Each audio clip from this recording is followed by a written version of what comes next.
Ketiga, pelajari kitab suci. Pahami sabda Tuhan agar kita bisa hidup untuk Yesus. Kita harus mencari informasi tentang Yesus jika ingin hidup untuk dan seperti Yesus, pengikutnya. Membaca Injil bisa menjadi langkah awal memahami firman Allah, tetapi masih ada hal lain yang harus dilakukan. Sesuai sabda Yesus, kita harus mentaati perintah dalam Matius bab 19 ayat 17 yang menjelaskan betapa pentingnya memahami semua perintah Allah agar kita bisa menjalani hidup seperti Yesus. Luangkan sedikit waktu untuk membaca kitab suci setiap hari, meski hanya 5-10 menit. Langkah ini bisa membantu kita memahami ajaran dan kasih Yesus. Sebaiknya, kita membaca kitab suci pada waktu yang sama setiap hari. Misalnya begitu bangun pagi, setelah makan siang, atau sebelum tidur malam. 4. Sampaikan firman Allah kepada orang lain. Ceritakanlah kasih Allah dan pengorbanan Yesus kepada orang lain. Setelah menonton film yang seru atau menyantap makanan lezat di restoran baru, kita rasanya ingin cepat-cepat menceritakannya kepada teman-teman kita, bukan? Begitu juga kalau kita menerima rahmat yang mengagumkan dari Yesus. Cara terbaik menghargai kebaikan Yesus adalah membagikannya kepada orang lain. Dengan berbagi kasih, kita sungguh-sungguh hidup untuk Yesus dan menjadikan Yesus sebagai prioritas utama dalam kehidupan kita. Dalam Injil Matius bab 5 ayat 14 tertulis, "Kamu adalah terang dunia." Ini berarti kita harus mewartakan kebenaran dan harapan akan kehidupan kekal dengan menyampaikan firman Allah kepada orang-orang di sekeliling kita yang hidup dalam dosa dan ketiadaan harapan. 5. Menolak godaan berbuat dosa. Berdoalah memohon kekuatan dari Allah untuk menolak dosa. Menjadi umat Kristiani bukan berarti bebas dari godaan untuk berbuat dosa. Yesus sendiri sebagai satu-satunya orang yang tidak pernah berdosa tetap dicobai oleh iblis. Namun, orang-orang yang sudah diselamatkan menerima karunia Roh Kudus yang akan membimbing mereka sehingga mampu menentukan mana yang benar dan yang salah. Selain itu, iman kepada Yesus akan menjadi sumber kekuatan untuk mengambil keputusan yang sesuai dengan kehendak Allah. Dalam Injil Matius bab 6 ayat 13, Yesus berdoa, "Janganlah membawa kami ke dalam pencobaan, tetapi lepaskanlah kami dari yang jahat." Ucapkan doa ini saat memohon kepada Tuhan agar kita mampu menolak dosa. Dalam kitab 1 Korintus bab 10 ayat 13, Yesus berjanji memberikan kekuatan untuk mengalahkan keinginan berbuat dosa. Pencobaan-pencobaan yang kamu alami ialah pencobaan-pencobaan biasa yang tidak melebihi kekuatan manusia. Sebab Allah setia, dan karena itu Ia tidak akan membiarkan kamu dicobai melampaui kekuatanmu. 6. Utamakan Yesus dalam segala hal. Pastikan kita selalu mengutamakan Yesus dalam kehidupan sehari-hari. Perintah Allah yang pertama, "Jangan ada padamu Allah lain di hadapanku." Alih-alih melarang kita memeluk agama lain, perintah ini melarang kita memprioritaskan sesuatu lebih daripada Tuhan. 7. Jangan menganggap materi adalah segala-galanya. Ingatlah bahwa kehidupan surgawi jauh lebih penting daripada kehidupan duniawi. Tujuan akhir hidup untuk Yesus adalah bertemu Allah di surga dengan melayaninya seumur hidup.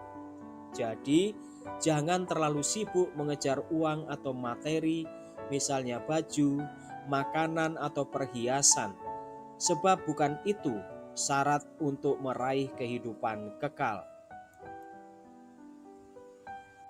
Dalam Injil Matius bab 19 ayat 21, Yesus berkata kepada orang kaya, "Jikalau engkau hendak sempurna, pergilah, jualah segala milikmu dan berikanlah itu kepada orang-orang miskin, maka engkau akan beroleh harta di surga." Percayalah kepada rencana Tuhan. Berdoalah kepada Tuhan untuk memohon bimbingannya saat menghadapi kesulitan. Tertulis dalam kitab Roma bab 8 ayat 28 bahwa semua yang kita alami adalah bagian dari rencana Allah. Kita tahu sekarang bahwa Allah turut bekerja dalam segala sesuatu untuk mendatangkan kebaikan bagi mereka yang mengasihi Dia. Hal ini benar adanya termasuk ketika kita mengalami penderitaan, misalnya karena penyakit, kemiskinan, atau kehilangan orang terkasih. Oleh sebab itu, tetaplah berdoa sampai Allah mewujudkan rencananya agar Ia dimuliakan melalui apa yang kita lakukan. Dalam Injil Matius bab 26 ayat 39, Yesus berdoa kepada Bapanya agar Ia tidak disalibkan. Walau demikian, Ia tetap mengakui kesempurnaan rencana Allah dengan berkata, "Janganlah seperti yang ku kehendaki, melainkan seperti yang engkau kehendaki." 9. Lakukan aktivitas dengan sesama umat Kristiani. Menerima dukungan orang lain jika kita membutuhkannya. Yesus adalah Putra Allah, tetapi Ia selalu berada di antara teman-temannya. Selain mengajarkan berbagai hal tentang Allah, Yesus juga menerima dengan rendah hati bantuan mereka saat Ia membutuhkannya. Dalam Injil Matius bab 26 ayat 38, diceritakan bahwa Yesus meminta teman-teman Yakobus dan Yohanes menemaninya berdoa saat Ia menghadapi kematian. Kisah ini merupakan ilustrasi yang sangat meneguhkan umat Kristiani dalam memahami pentingnya menjalin relasi yang baik dan saling mengasihi. 10. Jalin hubungan baik dengan orang-orang yang tidak seiman. Yesus berinteraksi baik dengan para pendosa dan pengikutnya. Menjadi umat Kristiani bukan berarti menjauhkan diri dari orang-orang yang tidak seiman. Allah meminta kita mengasihi semua orang, bukan hanya sesama umat Kristiani. Luangkan waktu untuk bertemu dengan siapa saja, sambil mendengarkan mereka menceritakan beban perasaannya dan memberikan bantuan jika diperlukan. Jangan menuntut mereka bertobat dan memeluk agama Katolik. Mereka akan tertarik mengenal Yesus jika melihat seperti apa kehidupan kita sebagai pengikut Yesus. Demikianlah saudari-saudara pembahasan tentang apa sesungguhnya makna hidup untuk Yesus. Semoga membantu. Salam.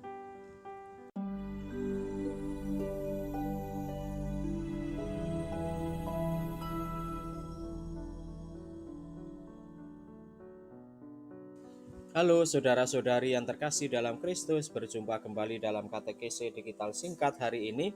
Hari ini kita akan membahas tema apa sesungguhnya makna hidup untuk Yesus. Mari kita simak bersama-sama. Umat Kristiani adalah orang-orang yang berkomitmen menjalani hidup sesuai sabda Allah dan meneladani sikap Yesus. Namun, apa sesungguhnya makna hidup untuk Yesus dan bagaimana caranya? Langkah terbaik mencari tahu seperti apa kehidupan Yesus adalah membaca kitab suci, lalu berusahalah menjadi pribadi yang serupa dengannya. Hidup untuk Yesus jauh lebih bermakna daripada hidup untuk diri sendiri. Ada 10 langkah yang bisa kita terapkan saat beraktivitas sehari-hari jika kita ingin hidup untuk Yesus. Pertama, berdoa. Sisihkan waktu untuk berdoa di tempat yang tenang. Berdoa adalah cara menjalin relasi pribadi dengan Tuhan. Penulis kitab suci menceritakan bahwa Yesus beberapa kali pergi ke tempat yang tenang untuk berdoa. Jika Putra Allah saja masih perlu berdoa sebagai bagian dari kehidupan rohaninya, bayangkan betapa pentingnya hal ini bagi kita. Mari kita ikuti teladan Yesus dengan menyediakan waktu untuk berkomunikasi dengan Tuhan dan mendengarkan pesan-pesannya. 2. Menolong orang lain. Hargai kebaikan Yesus dengan berbagi waktu dan tenaga untuk orang lain. Meskipun Yesus adalah Putra Allah, Ia datang ke dunia tanpa menuntut orang lain menghormati dan melayani kebutuhannya. Ia memberi makan orang-orang yang lapar, menyembuhkan orang sakit, bahkan rela merendahkan diri untuk mencuci kaki orang lain. Jika kita ingin menjalani hidup untuk Yesus, mari kita teladani cara Yesus memperlakukan orang lain, misalnya menolong orang-orang yang berkekurangan, memaafkan orang yang berbuat salah kepada kita, dan mengasihinya tanpa syarat. Mari kita luangkan waktu untuk menolong orang-orang yang membutuhkan bantuan dengan menjadi sukarelawan dalam komunitas, misalnya membagikan sembako atau mengumpulkan baju layak pakai untuk korban bencana alam. Kita bisa membantu orang lain saat menjalani keseharian, misalnya memberikan makanan untuk orang-orang yang membutuhkan, atau mendengarkan keluh kesah atau orang-orang yang sedang mempunyai masalah. Bagikan berkat yang Tuhan berikan kepada kita untuk melayani orang lain, misalnya pengetahuan, kekayaan, atau talenta-talenta yang kita miliki. Ketiga, pelajari kitab suci. Pahami sabda Tuhan agar kita bisa hidup untuk Yesus. Kita harus mencari informasi tentang Yesus.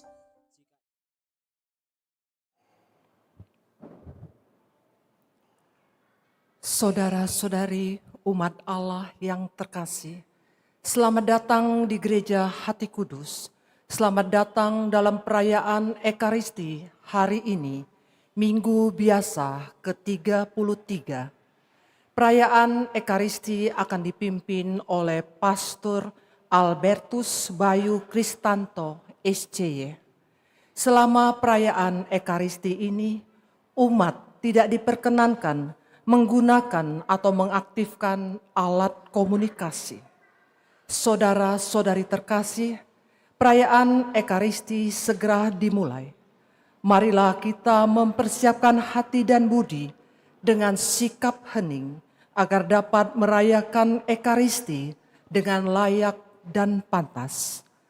Mari kita nyanyikan lagu pembuka.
Dalam nama Bapa dan Putra dan Roh Kudus. Amin. Semoga rahmat Tuhan kita Yesus Kristus, cinta kasih Allah, dan persekutuan Roh Kudus bersamamu. Dan bersama rohmu. Selamat sore saudara-saudari yang terkasih. Pada hari ini kita telah memasuki minggu-minggu akhir dalam tahun liturgi, minggu biasa yang ke-33. Bacaan-bacaan hari ini berbicara tentang kedatangan hari Tuhan dan juga akhir zaman. Seringkali pembicaraan tentang akhir zaman menimbulkan dua reaksi yang salah. Yang pertama, ketakutan yang membuat kita bisa lumpuh, atau yang kedua, kemalasan dan sikap pasif yang hanya membuat kita menunggu tetapi tanpa berbuat apa-apa. Mari kita awali perayaan Ekaristi ini dengan memohon ampun atas segala kesalahan dan dosa kita agar kita layak merayakan misteri keselamatan ini.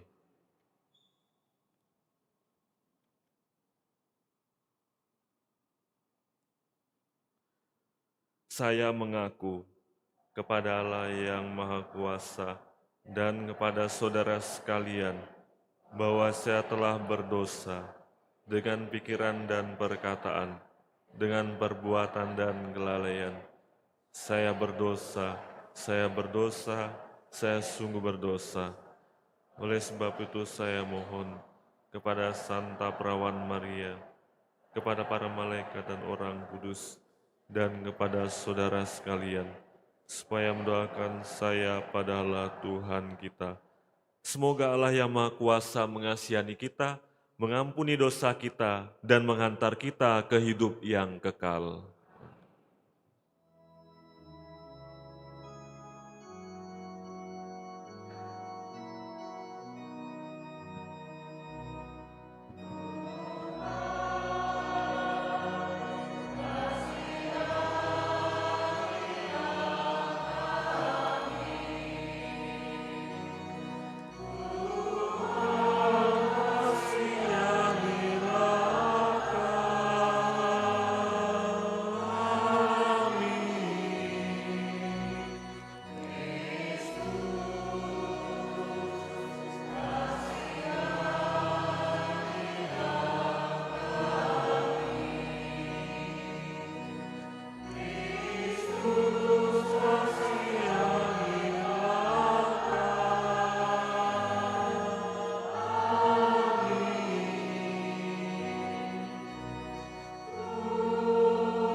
Kemuliaan kepada Allah di surga, dan damai di bumi kepada orang yang berkenan-Nya. Kami memuji Dikau, kami menghorkan Dikau, kami menyembah Dikau, kami memuliakan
Marilah berdoa.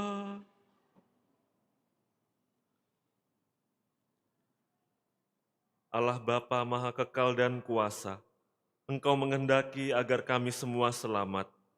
Semoga kami selalu waspada dan siap sedia menyambut kedatangan kerajaan-Mu dengan tetap bertekun pada tugas dan panggilan kami masing-masing. Dengan pengantaran Tuhan kami Yesus Kristus, Putra-Mu, yang hidup dan berkuasa bersama Dikau dalam persatuan Roh Kudus, Allah sepanjang segala masa. Amin.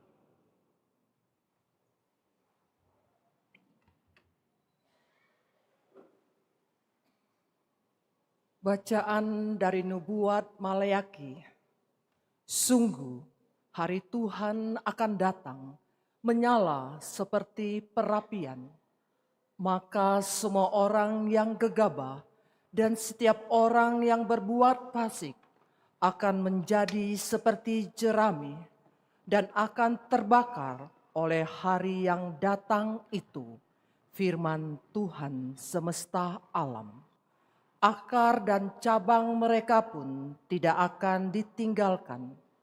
Tetapi kamu yang takut akan namaku, bagimu akan terbit surya kebenaran dengan kesembuhan pada sayapnya. Demikianlah sabda Tuhan. Syukur kepada Allah.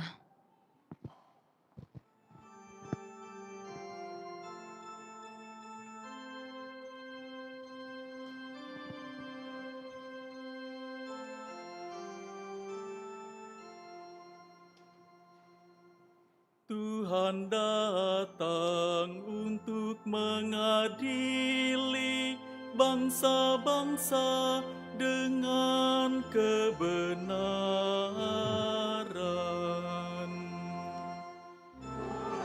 Datang untuk mengadili bangsa-bangsa dengan kebenaran.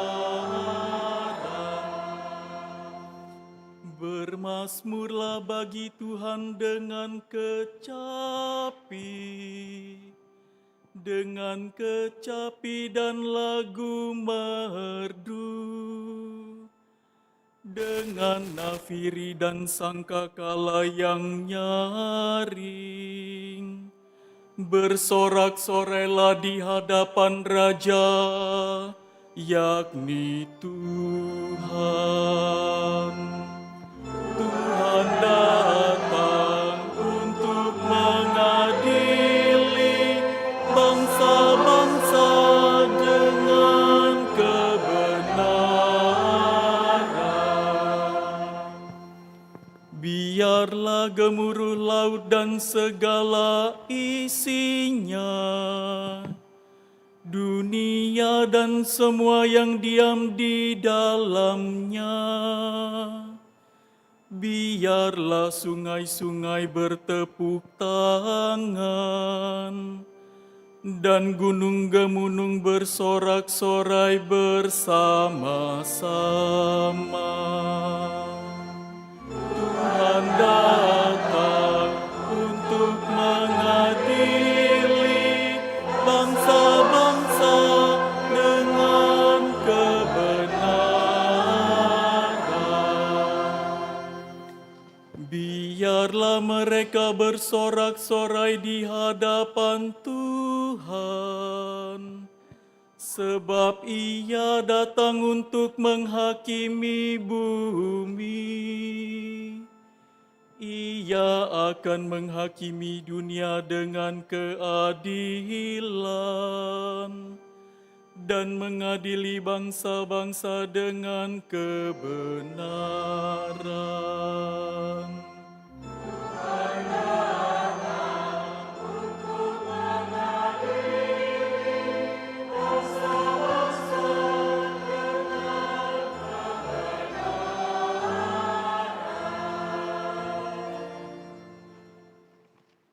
Bacaan dari surat kedua Rasul Paulus kepada jemaat di Tesalonika. Saudara-saudara, kamu sendiri tahu bagaimana kamu harus mengikuti teladan kami karena kami tidak lalai bekerja di antara kamu. Kami tidak makan rejeki orang dengan cuma-cuma, tetapi kami berusaha dan berjeripaya siang malam, supaya jangan menjadi beban bagi siapapun di antara kamu. Bukan karena kami tidak berhak menerima rejeki dari kamu, melainkan karena kami mau menjadikan diri kami teladan bagi kamu, supaya kamu ikuti. Sebab ketika berada di tengah-tengahmu, kami telah memperingatkan, siapa saja yang tidak mau bekerja, janganlah ia makan. Kami katakan ini karena kami dengar bahwa ada orang yang tidak tertib hidupnya dan tidak bekerja, melainkan sibuk dengan hal-hal yang tidak berguna. Orang-orang yang demikian kami peringatkan dan kami nasihati dalam Tuhan Yesus Kristus, supaya mereka tetap tenang melakukan pekerjaannya, dan dengan demikian makan dari hasil jerih payahnya sendiri. Demikianlah sabda Tuhan. Syukur kepada Allah.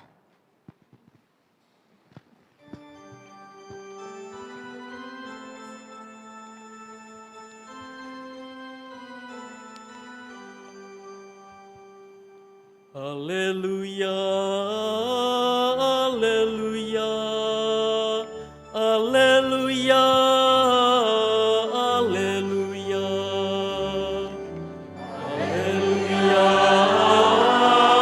haleluya, haleluya, haleluya. Bangkitlah dan angkatlah mukamu, sebab penyelamatanmu sudah dekat. Haleluya, haleluya, haleluya, haleluya,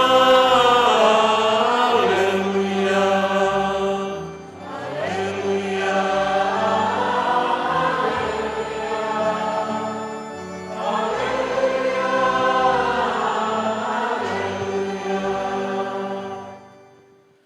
Tuhan bersamamu. Dan bersama rohmu. Inilah Injil suci menurut Lukas. Dimuliakanlah Tuhan. Sekali peristiwa, ketika beberapa orang berbicara tentang bait Allah dan mengagumi bangunan yang dihiasi dengan batu yang indah-indah dan dengan berbagai barang persembahan, berkatalah Yesus, "Akan datang harinya, segala yang kamu lihat di situ diruntuhkan, dan tidak akan ada satu batu pun dibiarkan terletak di atas batu yang lain." Lalu murid-murid bertanya kepada Yesus, "Guru, kapan itu akan terjadi? Apa tandanya kalau itu akan terjadi?" Jawab Yesus, "Waspadalah, jangan sampai kamu disesatkan, sebab banyak orang akan datang dengan memakai namaku dan berkata, 'Akulah Dia,' dan saatnya sudah dekat. Janganlah kamu mengikuti mereka. Apabila kamu mendengar tentang peperangan dan pemberontakan, janganlah kamu takut, sebab semuanya itu harus terjadi dahulu. Tetapi itu tidak berarti kesudahannya akan segera datang." Kemudian Yesus berkata kepada mereka, "Bangsa akan bangkit melawan bangsa, dan kerajaan melawan kerajaan. Akan terjadi gempa bumi yang dahsyat, dan di berbagai tempat akan ada penyakit sampar dan kelaparan. Dan akan terjadi juga hal-hal yang menakutkan dan tanda-tanda yang dahsyat dari langit. Tetapi sebelum semuanya itu, kamu akan ditangkap dan dianiaya. Oleh karena namaku, kamu akan diserahkan ke rumah-rumah ibadat, dimasukkan ke dalam penjara-penjara, dan dihadapkan kepada raja-raja dan para penguasa. Hal itu akan menjadi kesempatan bagimu untuk bersaksi. Sebab itu tetaplah teguh di dalam hatimu, agar kamu jangan memikirkan lebih dahulu pembelaanmu. Aku sendirilah yang akan memberi kamu kata-kata hikmat, sehingga kamu tidak dapat ditentang atau dibantah lawan-lawanmu. Kamu akan diserahkan juga oleh orang tuamu, saudara-saudaramu, kaum keluargamu, dan sahabat-sahabatmu. Dan beberapa orang di antara kamu akan dibunuh. Karena namaku, kamu akan dibenci semua orang. Tetapi tidak sehelai pun dari rambut kepalamu akan hilang. Kalau kamu tetap bertahan, kamu akan memperoleh hidupmu. Demikianlah sabda Tuhan. Terpujilah Kristus.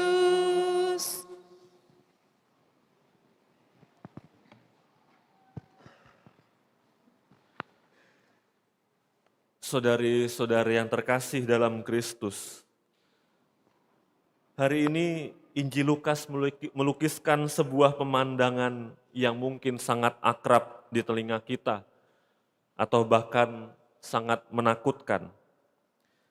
Ketika orang-orang mengagumi kemegahan bait Allah, Yesus justru memberikan prediksi yang mengejutkan. Akan datang harinya, segala yang kamu lihat di situ diruntuhkan, tidak akan ada satu batu pun dibiarkan terletak di atas batu yang lain. Mari kita bayangkan guncangan yang mereka rasakan saat itu. Dan Yesus tidak berhenti di situ.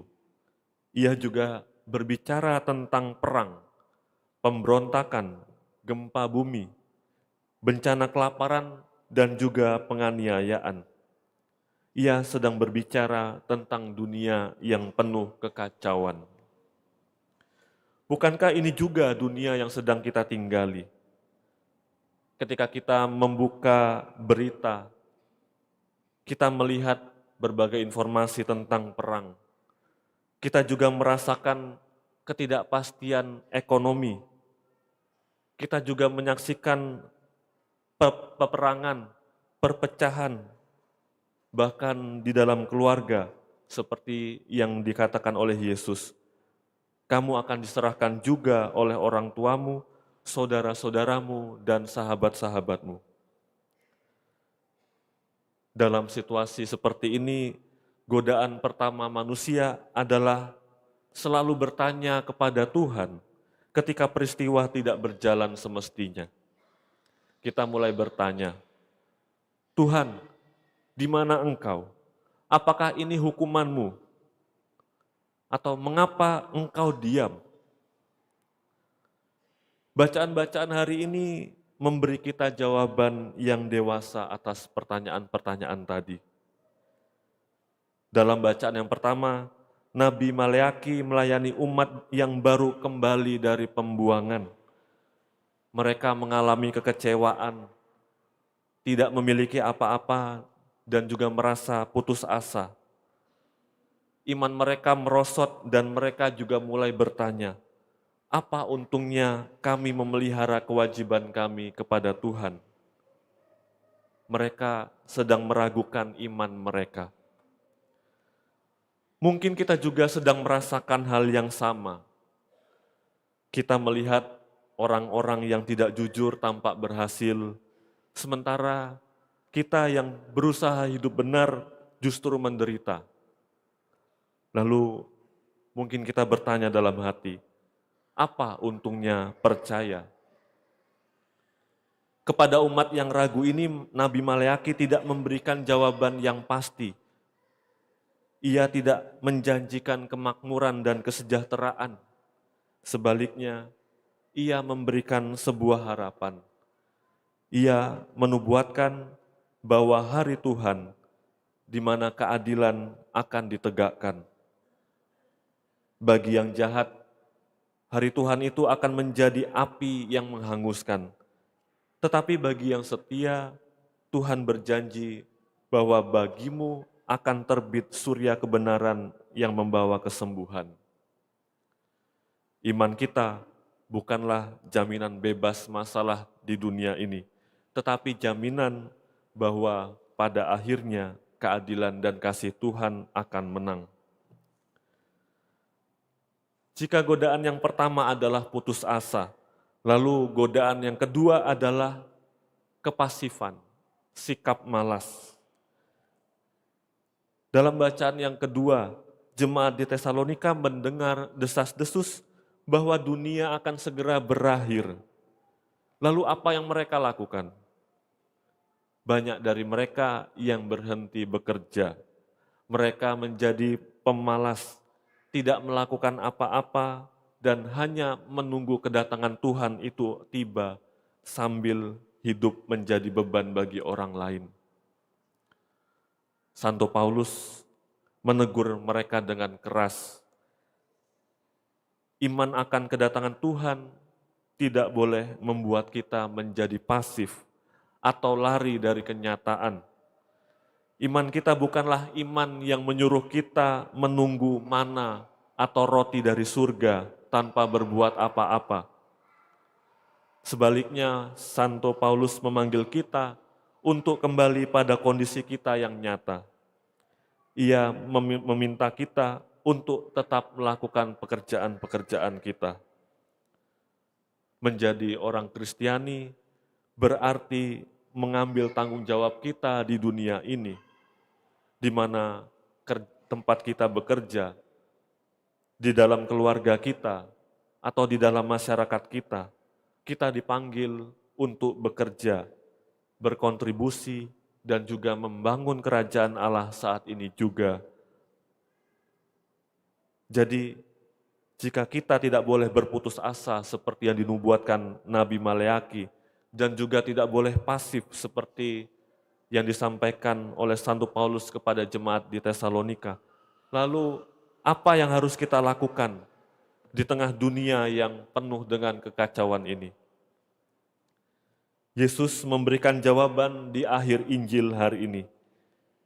Setelah merinci semua bencana, penganiayaan, Yesus tidak berkata, "Jangan khawatir, aku akan segera menyelamatkan kalian dari sini."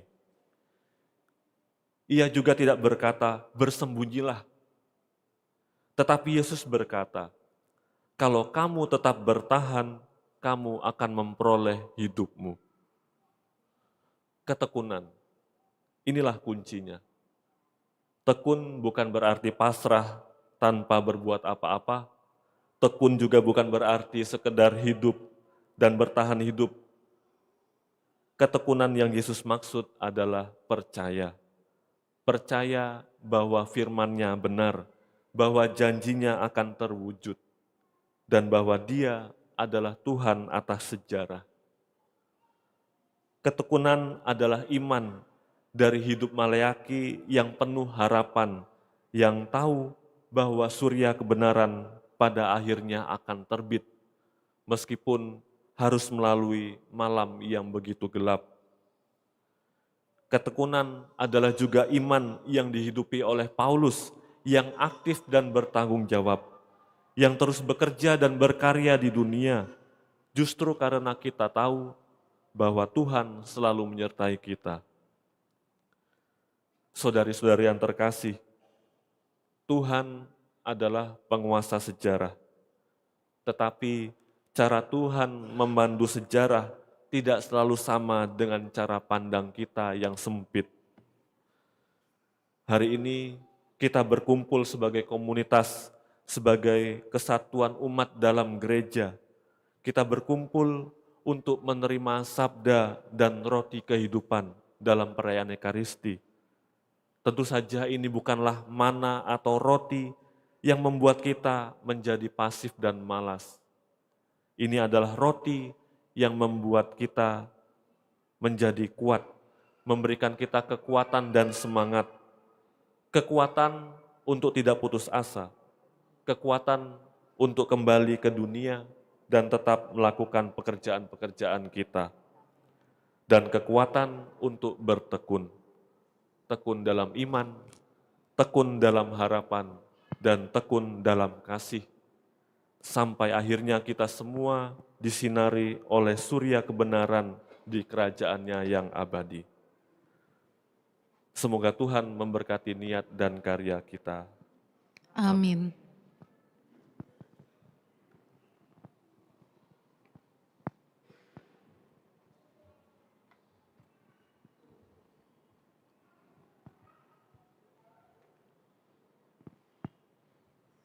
Mari kita bangkit berdiri, kita perbarui iman kepercayaan kita.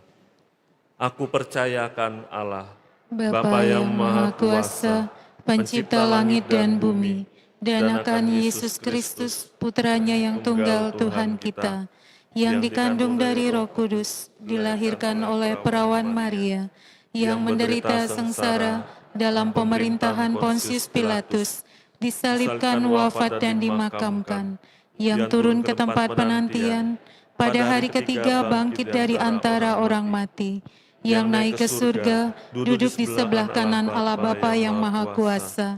Dari situ ia akan datang mengadili orang yang hidup dan yang mati. Aku percaya akan Roh Kudus, Gereja Katolik yang kudus, persekutuan para kudus, pengampunan dosa, kebangkitan badan, kehidupan kekal. Amin. Saudara-saudari, dunia dan segala isinya adalah milik Allah. Namun dunia telah diserahkan kepada kita untuk mengembangkannya sesuai dengan rencana Allah. Marilah kita menyerahkan diri kepada Allah dengan harapan dan kepercayaan bahwa hari depan ada di tangan Tuhan. Padamu kami berharap, ya Tuhan. Padamu kami berharap, ya Tuhan. Marilah kita berdoa untuk gereja, umat Allah yang masih di perjalanan. Ya Bapa, bantulah kami agar tidak berpaling ke belakang, ke masa lampau, entah untuk tetap mempertahankannya, entah untuk mengutuknya. Semoga kami memandang ke depan untuk membangun masa yang lebih baik daripada masa lampau, berkat karunia Kristus. Marilah kita mohon. Padamu kami berharap, ya Tuhan. Marilah kita berdoa untuk dunia ini yang tertimpa kelaparan, perang, dan bencana alam. Ya Bapa, kuatkanlah kami agar tidak muak atau putus asa atas keadaan dunia dewasa ini, melainkan mampu melihat juga sinar-sinar harapan yang cerah. Semoga Injil Kristus meneguhkan kami untuk memperkembangkan dunia serta manusianya dan menghadapkannya kepada Bapa. Marilah kita mohon. Padamu kami berharap, ya Tuhan. Marilah kita berdoa untuk mereka yang cenderung berkecil hati dan curiga kepada orang lain. Ya Bapa, tumbuhkanlah agar harapan dan hasrat mereka yang berkecil hati untuk hidup dan mencintai bangkit kembali. Marilah kita mohon. Padamu kami berharap, ya Tuhan. Marilah kita berdoa untuk komunitas kita. Ya Bapa, ingatkanlah kami untuk selalu hidup waspada dan prihatin, saling terbuka untuk kebutuhan dunia, dan terbuka untuk bertumbuh dalam Kristus. Marilah kita mohon. Padamu kami berharap, ya Tuhan. Mari kita hening sejenak, kita sampaikan intensi dan wujud-wujud pribadi kita.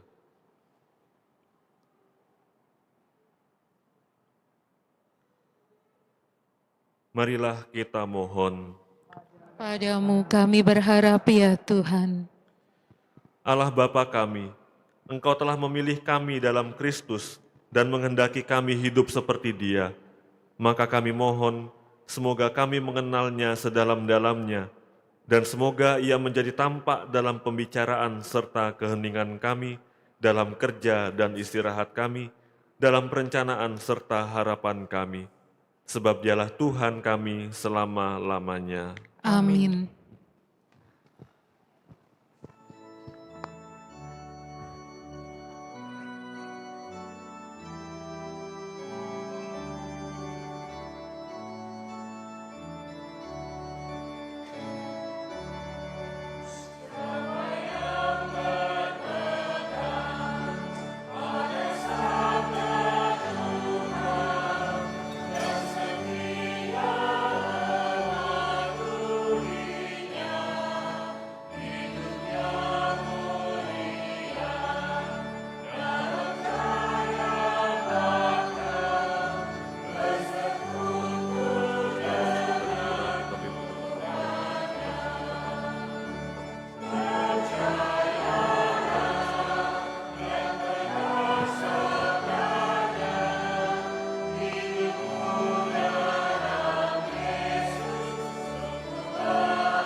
Berdoalah saudara-saudari supaya persembahanku dan persembahanmu berkenan pada Allah Bapa yang Maha Kuasa. Semoga persembahan ini diterima demi kemuliaan Tuhan dan keselamatan kita, serta seluruh umat Allah yang kudus.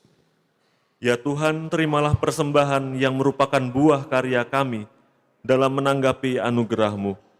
Semoga perjamuan ini menghidupkan dan menghidupi kami berkat kedatangan Putra-Mu Yesus Kristus, sebab dialah Tuhan pengantara kami.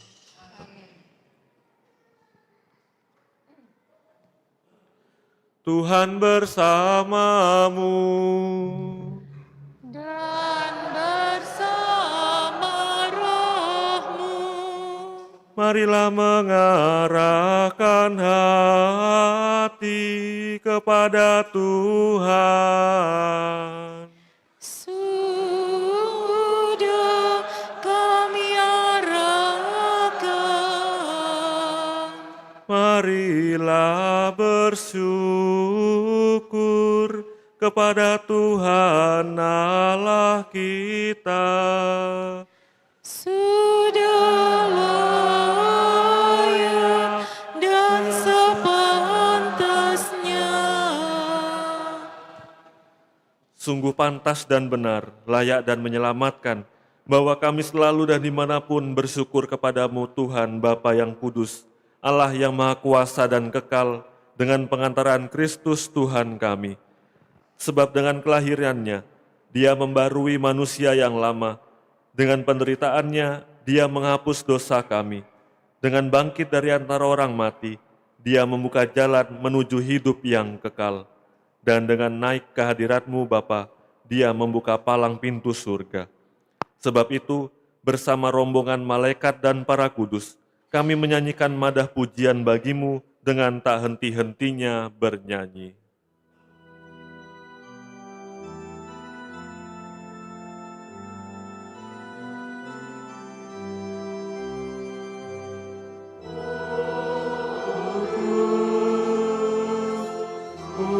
Kudus, kuduslah Tuhan.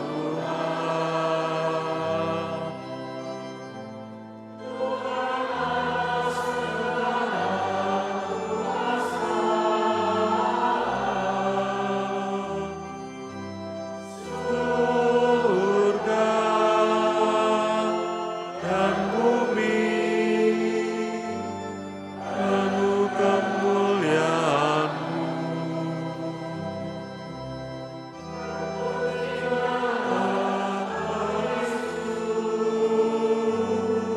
Surga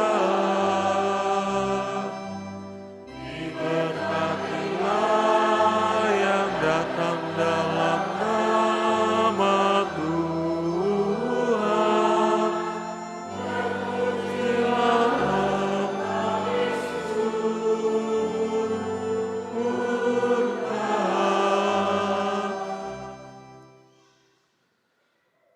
Sungguh kuduslah Engkau Tuhan, sumber segala kekudusan. Maka kami mohon, kuduskanlah persembahan ini dengan pencurahan Roh-Mu, agar bagi kami menjadi tubuh dan darah Tuhan kami, Yesus Kristus. Ketika Dia diserahkan untuk menanggung sengsara dengan rela, Dia mengambil roti, dan sambil mengucap syukur, Dia memecah-mecahkan, lalu memberikannya kepada murid-muridnya seraya berkata, "Terimalah dan makanlah kamu semua. Inilah tubuhku yang diserahkan bagimu."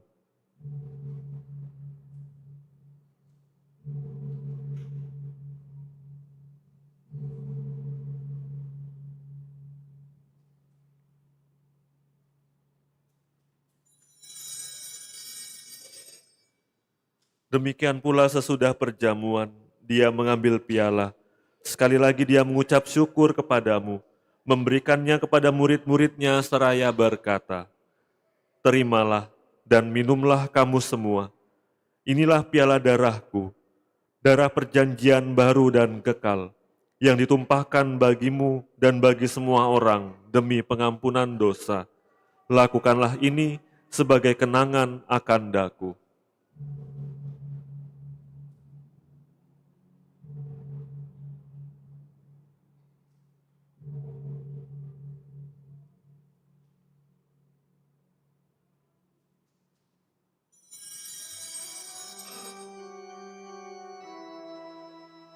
Agunglah misteri iman kita. Selamat dunia, selamatkanlah kami,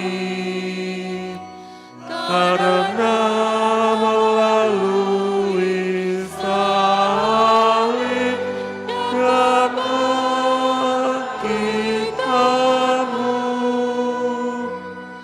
Engkau telah membebaskan kami. Sambil mengenangkan wafat dan kebangkitan Kristus, kami mempersembahkan kepadamu Bapa, roti kehidupan dan piala keselamatan. Kami bersyukur sebab kami Engkau anggap layak menghadap Engkau dan berbakti kepadamu. Dan kami mohon semoga kami yang menerima tubuh dan darah Kristus dihimpun menjadi satu umat oleh Roh Kudus. Ingatlah Tuhan akan gerejamu yang tersebar di seluruh bumi, agar Engkau menyempurnakannya dalam cinta kasih, dalam persatuan dengan Paus kami Leo dan Uskup kami Yohanes, serta semua rohaniwan. Ingatlah juga akan saudara-saudari kami yang telah meninggal dengan harapan akan bangkit, dan akan semua orang yang telah berpulang dalam kerahiman-Mu, dan terimalah mereka dalam cahaya wajah-Mu. Kami mohon, kasihanilah kami semua, agar kami Engkau terima dalam kebahagiaan abadi, bersama Santa Perawan Maria, Bunda Allah, Santo Yosef mempelainya, para rasul dan semua orang kudus sepanjang masa yang hidupnya berkenan padamu. Semoga kami pun Engkau perkenankan turut serta memuji dan memuliakan Dikau dengan pengantaraan Yesus Kristus Putramu. Dengan pengantaraan Dia, bersama Dia dan dalam Dia, bagimu Allah Bapa yang Maha Kuasa, dalam persekutuan dengan Roh Kudus, segala hormat dan kemuliaan sepanjang segala masa. Amin.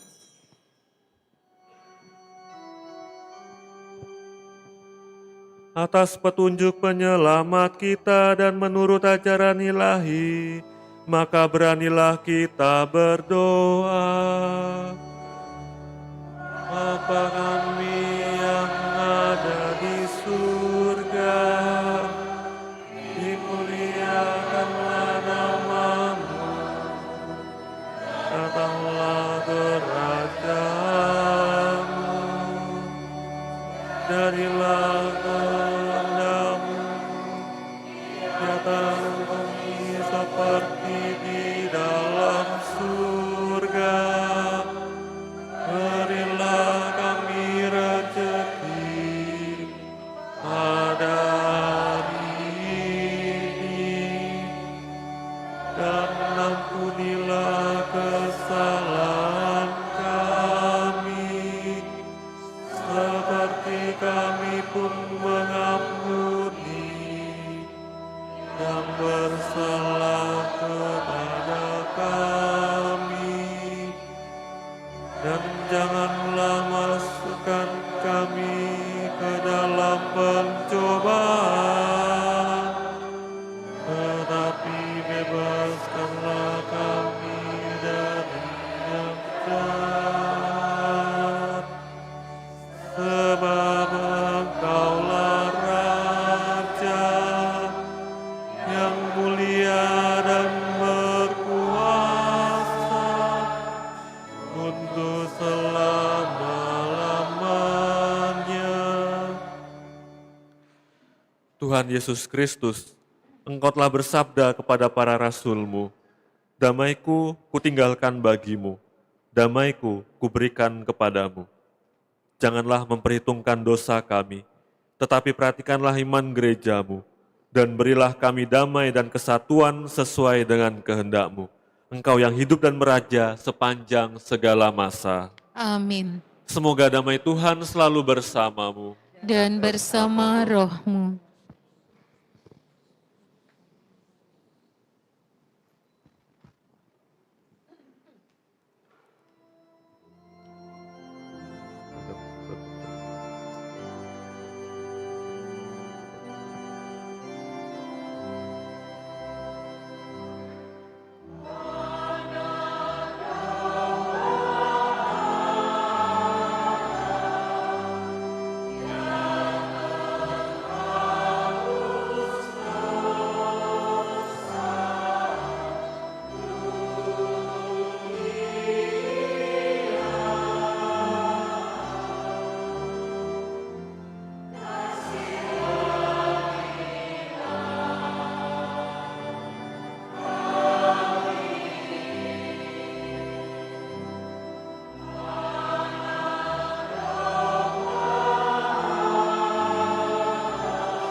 Lihatlah anak domba Allah, lihatlah Dia yang menghapus dosa dunia. Berbahagialah saudara-saudari yang diundang ke perjamuan anak domba. Tuhan, saya tidak pantas Engkau datang pada saya, tetapi bersabdalah saja, maka saya akan sembuh. Semoga tubuh Kristus melindungi kita sampai ke hidup yang kekal. Amin.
Marilah kita bersama-sama berdoa tahun Yubelium.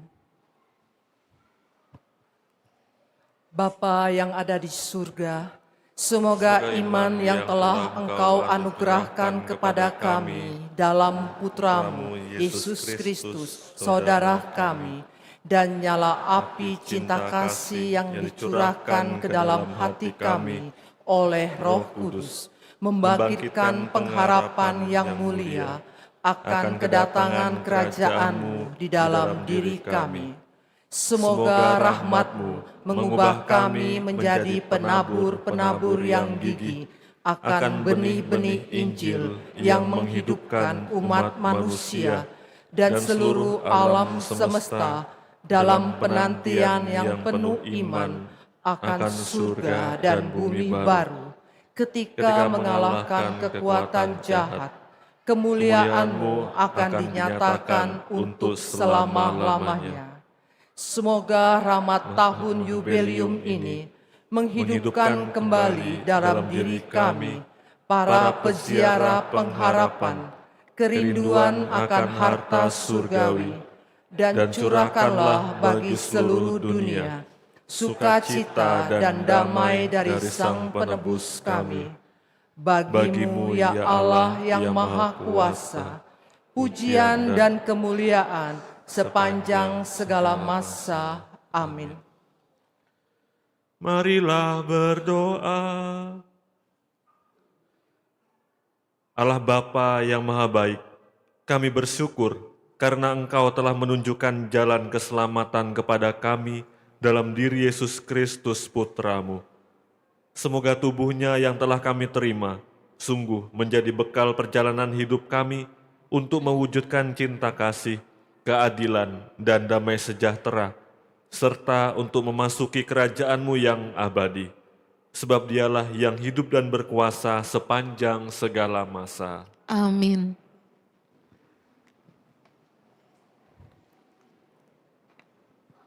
Warta Gereja 1. Pengumuman perkawinan untuk pengumuman kedua. Akan menerima sakramen perkawinan Fulgensius Doni dan Brigita Chelsea Wijaya, Sabtu 29 November di Gereja Katedral Santa Maria Palembang. Umat yang mengetahui adanya halangan dapat menghubungi pastor paroki. 2. Pendaftaran misdinar dibuka bagi anak minimal kelas 6 SD dan sudah menerima komuni pertama. Formulir tersedia di sekretariat paroki. 3. Komuni pertama dan katekumen. Pendaftaran dibuka untuk komuni pertama, katekumen anak dan dewasa. Formulir dan syarat dapat diambil di sekretariat paroki. Batas akhir pengumpulan formulir 30 November. 4. Aksi Natal Paroki Hati Kudus. Panitia Natal mengajak umat membantu dengan memberikan paket Natal berupa beras, bahan pangan berupa terigu, gula, minyak, susu kental manis, barang atau paket lainnya, sumbangan uang. Sumbangan uang dapat ditransfer ke rekening BCA Paroki Hati Kudus. Tambahkan angka 2 pada dikit terakhir dan beri keterangan paket Natal. Kontak Ibu Neti dan Ibu Susi. 5. Laporan kolekte. Kolekte pertama 28.826.000 rupiah. Kolekte kedua 16.776.000 rupiah. 6. Donasi pembangunan gereja Santa Maria Muara Tebo. Total donasi 151.428.000 rupiah. Terima kasih atas kemurahan hati umat. Tuhan memberkati.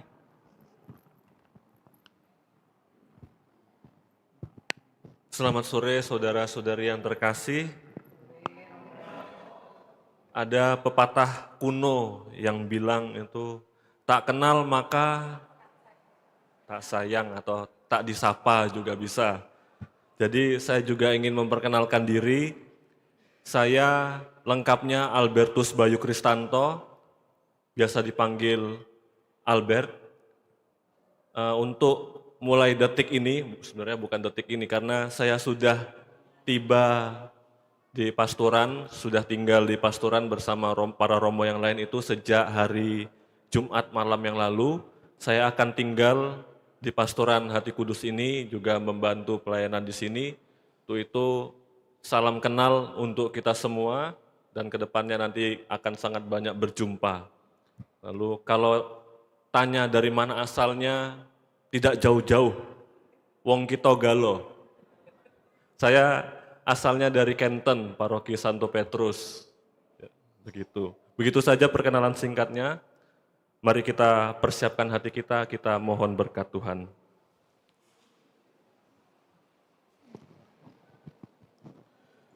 Tuhan bersamamu. Dan bersama rohmu.